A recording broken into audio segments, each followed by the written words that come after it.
Hello everyone, strategy centre में आप लोगों का स्वागत है। ये जो आज का वीडियो है वो होने वाला है सामान्य अध्ययन। और सामान्य अध्ययन का कौन सा ये है, तो ये उत्तराखंड का जो 2010 में पेपर हुआ था उसका ये पीडीएफ है।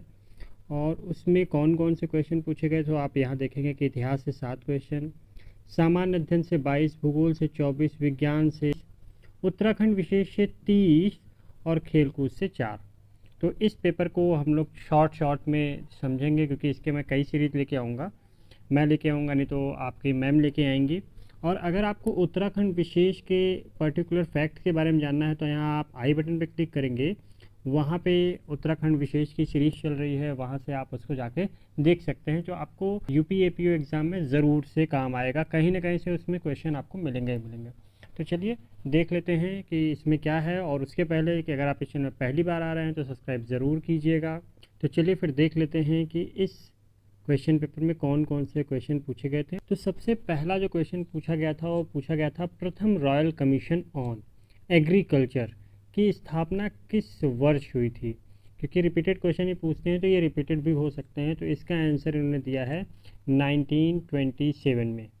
चलिए देख लेते हैं दूसरा क्वेश्चन। इंडिया टुडे नामक पुस्तक के लेखक कौन है, जिसमें आंसर दिया गया है आरपी दत्त। अब आरपी दत्त का पूरा नाम क्या है? रजनी पाम दत्त की पुस्तक इंडिया टुडे में भारत में ब्रिटिश उपनिवेश के विभिन्न चरणों का उल्लेख मिलता है। चलिए दूसरा क्वेश्चन देख लेते हैं। तीसरा है कि महात्मा गांधी के राजनीतिक गुरु कौन थे। तो बहुत सब लोग जानते हैं कि इनका आंसर गोपाल कृष्ण गोखले जी हैं। अगला क्वेश्चन देख लेते हैं। तो 7वां क्वेश्चन है, तो मैं इस तरीके से चल रहा हूँ ताकि बार बार ऊपर नीचे न करना हुआ। शिवाजी ने अपनी राजधानी जिसे बनाया था वह क्या था। तो रायगढ़ को शिवाजी ने अपनी राजधानी बनाया था। तो 16 जून 74 को शिवाजी ने रायगढ़ में काशी के पंडित श्री गंगा भट्ट द्वारा अपना राज्याभिषेक करवाया था। देखिए हर फैक्ट इंपॉर्टेंट होता है, कौन सा फैक्ट पूछा जाएगा ये पता नहीं होता, तो आपको हर फैक्ट आना चाहिए। 1665 में रायगढ़ को अपनी राजधानी बनाया था। अब अगला क्वेश्चन देखते हैं। कालपी शिवलेख का संबंध जिस शासक से है वह कौन है। तो अशोक है। ठीक है, अगला देख लेते हैं कि 1946 में गठित अंतरिम सरकार का नेतृत्व किसने किया था। तो आप सभी लोगों को पता है कि जवाहरलाल नेहरू अंतरिम सरकार के प्रधानमंत्री थे और भारत में उन्होंने अंतरिम सरकार की स्थापना 24 अगस्त 1946 को की थी। ठीक है, जिसमें मुस्लिम लीग ने भागीदारी नहीं की थी। ये आपको हमेशा याद रखना चाहिए कि मुस्लिम लीग की भागीदारी उस समय नहीं थी। और पंडित नेहरू ने 21 सितंबर 1946 को 11 अन्य सदस्यों के साथ अपना पद लिया था, पद ग्रहण किया था। ठीक है, आगे देख लीजिए। 9वां क्वेश्चन, संपत्ति उत्तराधिकार विषय में स्मृतिकार के बारे में पूछा है कि किसने विधवा को पुत्र के अनंतरण स्थान दिया है। तो वो है याज्ञवल्क्य।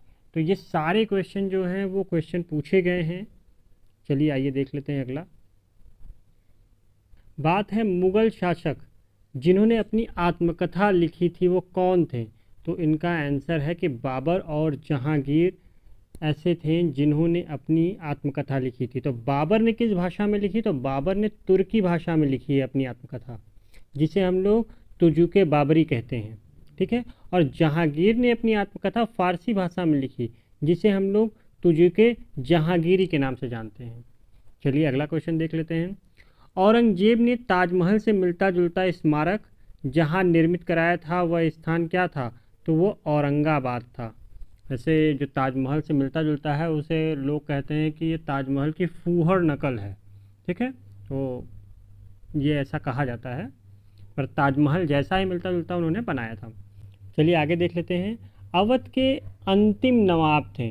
तो वाजिद अली शाह का आपने नाम सुना होगा। तो वाजिद अली शाह जो हैं वो अवध के अंतिम नवाब थे। और लॉर्ड वेलेस्ली ने 1801 में अवध के साथ सहायक संधि की और उसके बाद कुप्रशासन का आरोप लगाकर क्या किया था, उसको अपने पे मिला लिया था। क्योंकि अंग्रेज़ों का यही काम था कि वो दूसरों को पहले संधि करते थे और जब कुछ दिन बीत जाता था तो उनके ऊपर किसी न किसी तरीके का फॉल्स एलिगेशन लगा के वो उनसे उनका राज्य हड़प लेते थे। तो अब देखते हैं अगला, हंटर एजुकेशन कमीशन। आपने सुना होगा हंटर एजुकेशन कमीशन के बारे में। तो ये कब गठित किया था? तो ये 1882 में गठित किया गया था। अब लॉर्ड रिपन ने 1882 में डब्ल्यू हंटर की अध्यक्षता में क्या किया था? एक आयोग का गठन किया था, और जिसे क्या कहा गया? जिसे हंटर कमीशन के नाम से जाना जाता था। और इनका ही सबसे बड़ा ध्येय क्या था? शिक्षा में बदलाव करना। ठीक, और ये शिक्षा में बदलाव कौन सी शिक्षा करना चाहते थे? तो 1854 के बाद जो शिक्षा प्रणाली चेंज होने वाली थी, उनका सबसे बड़ा हाथ है। तो आज हम लोग जो अंग्रेजी पढ़ते हैं, इंग्लिश में इतना फोकस करते हैं, वो किसकी देन है? इसी हंटर एजुकेशन की देन है। जो हम लोग का सिस्टम है, ये इन्हीं की देन है। तो अगला क्वेश्चन देखते हैं, संगम साहित्य भाषा थी। तो संगम साहित्य भाषा जो थी वो तमिल भाषा थी। ठीक है, और ये जो संगम साहित्य क्या था भाई? तो ये तमिल कवियों का एक सम्मेलन था, संगम साहित्य।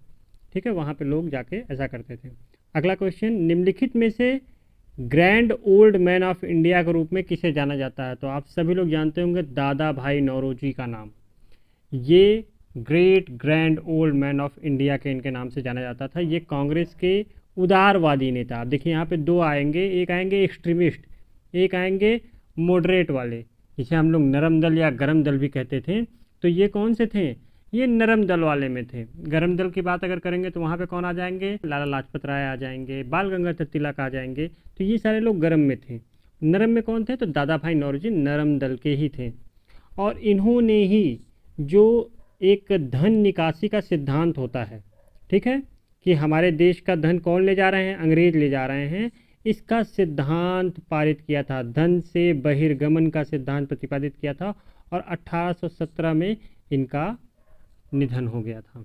1922 में बारदोली में किसानों द्वारा आरंभ किए गए कर नहीं आंदोलन के नेतृत्व किसने किया था? देखिए, बारदोली का जब भी बात आती है तो हम लोग के दिमाग में आ जाते हैं कहीं ना कहीं गांधी, बट वहाँ पे आंसर है वल्लभ भाई पटेल। और यहीं पे इन्हें सरदार की उपाधि दी गई थी। इनका सरदार वल्लभ भाई पटेल नाम कहाँ पड़ा? तो यहीं इन्हें बारदोली में ही किसानों ने, महिलाओं ने इन्हें किसकी उपाधि दी थी? सरदार की उपाधि दी थी। तो ये वल्लभ भाई पटेल, जो सरदार वल्लभ भाई पटेल नाम हुआ है, इसी बारदोली आंदोलन के कारण हुआ। तो चलिए अगला देख लेते हैं कि भूला भाई देसाई थे।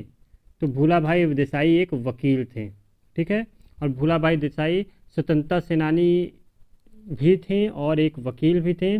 और इन्होंने आज़ाद हिंद फौज के सिपाहियों के मुकदमे की पैरवी की थी। जब 1945 में मुकदमा चला है, तो वहाँ पे जो पैरवी की गई थी वो किसने की थी? तो उनमें से एक वकील भूला भाई देसाई भी थे। अगला क्वेश्चन देख लेते हैं, प्रस्तावित नालंदा विश्वविद्यालय बिहार में कहाँ स्थापित होने जा रहा है? तो अब ये देखिए, ये पुराना क्वेश्चन है। से पूछा जाए तो ये आंसर इसका भागलपुर में ही होगा, क्योंकि ये नालंदा विश्वविद्यालय के बारे में पूछ रहा है कि इस्टेब्लिश होने वाला था, उस समय इस्टेब्लिश होने वाला था, और इसका आंसर है भागलपुर। अब दूसरा, कश्मीर में हुर्रियत कॉन्फ्रेंस के नेतृत्व करते हैं या करती हैं? तो सैयद अली शाह गिलानी। अगला देख लेते हैं, जिस जगह जलियांवाला बाग हत्याकांड हुआ था, ठीक है, वह स्थान कहाँ पे है? तो आप सभी लोग जानते हैं कि 13 अप्रैल 1919 में जो जलियांवाला बाग हुआ था वो अमृतसर के जलियांवाले बाग में हुआ था। आप सभी लोग को पता है, ये वैशाखी का दिन था। तो वहाँ पे एक गिरफ्तारी का विरोध हो रहा था, जो डॉक्टर किचलू थे उनकी गिरफ्तारी का विरोध हो रहा था। तो वहाँ पे शांतिपूर्ण सभा थी, और जिसमें जो अंग्रेज जनरल ओ डायर थे, उन्होंने बिना किसी भी आधार के, बिना किसी सूचना के लोगों पर गोली चलवा दी थी, जिसमें लगभग 1000 लोग मारे गए थे। 22वां क्वेश्चन, तो 1870 में स्वाधीनता संग्राम के महान नायक नाना साहब का मुख्यालय जिस स्थान पे था वह था? तो इसका आंसर है बिठूर, जिसे हम लोग ब्रह्मावर्त भी बोलते हैं। अब आगे चलते हैं, भारतीय राष्ट्रीय कांग्रेस द्वारा पूर्ण स्वराज की घोषणा किस वर्ष की गई थी? तो इसका आंसर है 1929। अब देखिए 1929 तो आपको पता है, आप देखते होंगे 26 जनवरी मनाई जाती है, अब वो 26 जनवरी क्यों मनाई जाती है? तो आप कहेंगे कि हमारा कॉन्स्टिट्यूशन इस दिन लागू हुआ था, तो ये इस दिन क्यों लागू हुआ? हमारा तो कॉन्स्टिट्यूशन 26 नवंबर को ही बन के तैयार हो गया था। 26 नवंबर 1949 में बन के तैयार हो गया हमारा कॉन्स्टिट्यूशन। तो इस दिन का वेट क्यों किया गया? इतने दिन बाद क्यों लागू किया गया? तो इसी कारण से लागू किया गया क्योंकि भारतीय राष्ट्रीय कांग्रेस द्वारा पूर्ण स्वराज की घोषणा की गई थी। कब? 1929 में। मनाया कब गया पहला हमारा? 26 जनवरी 1930 में पूर्ण स्वराज का दिन मनाया गया। मनाने के लिए लोगों ने मना लिया, बट अब इस दिन को कंटिन्यू रखना था। तो हमारे जो संविधान निर्माता थे उन्होंने इस दिन को जीवित रखने के लिए क्या किया कि हम 26 जनवरी को अपना संविधान लागू करेंगे, जिसकी वजह से क्या होगा, हमारा स्वराज, पूर्ण स्वराज का जो सपना है, जो पहले हमारे क्रांतिकारियों ने देखा था, हमारे स्वतंत्रता सेनानियों ने देखा था, वो क्या रहेगा, जीवित रहेगा। और ये जो आपका राष्ट्रीय कांग्रेस द्वारा पूर्ण स्वराज की घोषणा की गई थी वो 31 दिसंबर को की गई थी 1929 में। ठीक है। अब अगला क्वेश्चन है कि बाबर ने भारत में मुगल शासन की नींव रखी थी। तो आपको ही पता है कि जो पानीपत का युद्ध हुआ था वो 1526 में हुआ था, और वो कब हुआ था, 21 अप्रैल, ये गलत है, यहाँ पे 1526 होना चाहिए था। 21 अप्रैल 1526 को बाबर ने पानीपत के युद्ध को विजय प्राप्त कर का क्या किया था, भारत में मुगल साम्राज्य की स्थापना की थी। ठीक है। अगला देख लेते हैं कि भारत की स्वाधीनता के लिए नुस्खा खोजने के लिए वास्ते क्रिप्स मिशन कब आया था? तो अब देखिए 1942 में क्रिप्स मिशन भारत आया। अगला देख लेते हैं कि मराठा के संपादक कौन थे? तो मराठा के संपादक हमारे बाल गंगाधर तिलक थे, बीजी तिलक थे। कि भारतीय राष्ट्रीय कांग्रेस की प्रथम महिला अध्यक्ष कौन थी? तो वो थी एनी बेसेंट। अब यहाँ पे देखिए दो क्वेश्चन आते हैं, एक आती हैं सरोजनी नायडू और दूसरा आती हैं एनी बेसेंट। अब इन दोनों में लोग कंफ्यूज होते हैं कि राष्ट्रीय कांग्रेस की प्रथम महिला अध्यक्ष कौन और सरोजनी नायडू कौन। तो देखिए अगर पूछता है आपसे क्वेश्चन कि राष्ट्रीय कांग्रेस की प्रथम महिला, ठीक है, तो वहाँ पे आप एनी बेसेंट लगाएंगे, और प्रथम भारतीय महिला पूछता है तो वहाँ पे आप सरोजनी नायडू लगाएंगे। ठीक है।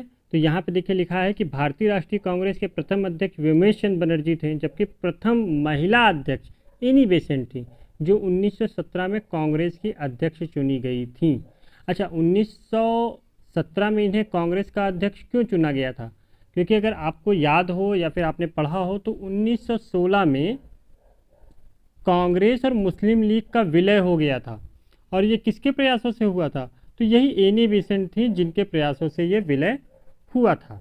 तो उसी को लोगों ने रिवॉर्ड देने के लिए इन्हें 1917 में अध्यक्ष बनाया। अब बात करते हैं केसरी था। तो केसरी मराठी एक पत्रिका थी। अब देखिए फॉरवर्ड ब्लॉक के बारे में आपने सुना होगा, तो फॉरवर्ड ब्लॉक आपको हमेशा पता होगा कि सुभाष चंद्र बोस जो हमारे सबसे बड़े लीडर थे, उन्होंने क्या किया था, उन्होंने ही 1939 में कांग्रेस के अध्यक्ष पद से इस्तीफा देने के बाद फॉरवर्ड ब्लॉक नामक राजनीति पार्टी की स्थापना की थी। अच्छा, कभी कभी ये भी क्वेश्चन पूछ देता है कि सुभाष चंद्र बोस ने जब 1939 में इस्तीफा दिया, किसके कारण इस्तीफा दिया? इनकी गांधी जी से कुछ अनबन हो गई थी, उसके कारण इस्तीफा दे दिया। तो अब इसके बाद इस्तीफा देने के बाद किसने पद संभाला? तो राजेंद्र प्रसाद। राजेंद्र प्रसाद आप जानते होंगे, ये हमारे प्रथम राष्ट्रपति हैं। तो इन्होंने पद संभाला था उस समय कांग्रेस का। ठीक है। अब अगला क्वेश्चन देख लेते हैं कि 1940 के आरंभ में किए गए व्यक्तिगत सत्याग्रह का पहला सत्याग्रही कौन था? तो विनोबा भावे सत्याग्रही थे। तो इनके लिए क्या है, जो व्यक्तिगत सत्याग्रह थे वो पहले विनोबा भावे थे था, जब दूसरे वाले की बात आएगी तो दूसरे जवाहरलाल नेहरू थे। अब देखिए अगला क्वेश्चन बच रहा है कि सर्वेंट ऑफ इंडियन सोसाइटी के सूत्रधारक थे, मतलब फाउंडर कौन थे? तो गोपाल कृष्ण गोखले जी सर्वेंट ऑफ इंडियन सोसाइटी के सूत्रधारक थे। उन्होंने ही ये सर्वेंट ऑफ इंडियन सोसाइटी की स्थापना की थी, गोपाल कृष्ण गोखले। तो आज हम लोगों ने टोटल आई थिंक 28 क्वेश्चन देख लिए हैं। अगर ये वीडियो आपको पसंद आएगी तो मैं इस वीडियो को कंटिन्यू रखूँगा और आपको सारे के सारे जितने भी पुराने प्रीवियस ईयर के क्वेश्चन पेपर थे उसकी वीडियोस बना के दूंगा। पर उसके लिए आपको चैनल को सब्सक्राइब करना होगा। हमें सपोर्ट करने के लिए आप इसे दोस्तों के साथ ज़रूर शेयर कीजिएगा। जिससे कि क्योंकि ये वीडियो जब ज़्यादा देखी जाएगी तभी मैं इसे आगे आपके लिए वीडियो लेके आऊँगा, और अगर ये वीडियो नहीं देखी जाएगी तो जब आपको भी पसंद नहीं आ रही तो मैं इस वीडियो को कंटिन्यू नहीं करूँगा। तो आई थिंक ये वीडियो आपको पसंद आएगी, और पसंद आई हो तो लाइक कीजिए, शेयर कीजिए, सब्सक्राइब कीजिए, और फिर मिलते हैं अगले वीडियो में। जय हिंद।